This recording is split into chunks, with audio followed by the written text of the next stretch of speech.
শরীকে কোরবানি দেওয়া উত্তম নাকি একাকী? উত্তর হলো, কোরবানি দেওয়ার ক্ষেত্রে মনে রাখতে হবে যে প্রথমত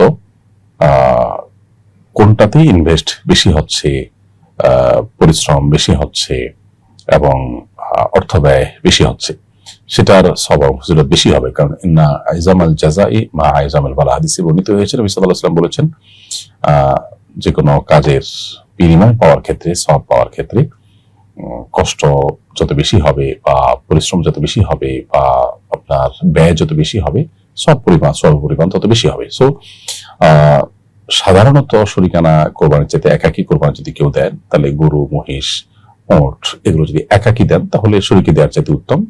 সেটা বলাই বাহুল্য, কারণ এখানে বেশি টাকার খরচ হচ্ছে, ব্যয় হচ্ছে।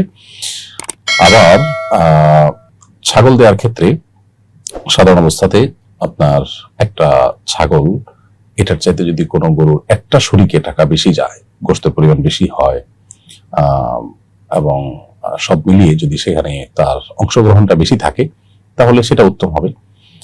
অর্থাৎ এটা পরিশ্রমের উপর নির্ভর করবে, ব্যয়ের উপর নির্ভর করবে অনেকখানি। এটা হলো একটা দিক। আরেকটা দিক হলো যে শরীকে কোরবানি দিলে কারোর নিয়তের ভিতরে ভেজাল থাকতে পারে, কারোর উপার্জনের ভিতরে ঝামেলা থাকতে পারে। এগুলোর কারণে যদিও মূল কোরবানি হতে কোনো অসুবিধা হবে না, তারপরেও সমান হারে মাপ যোগ হলো কিনা এবং সেখানে কোনো প্রকার হেরফের হলো কিনা, এই জাতীয় যে শঙ্কাগুলো আছে, সেই সমস্ত শঙ্কার বিবেচনা করলে একাকী দেওয়া উত্তম, সেটা ছাগল দিয়ে হলেও।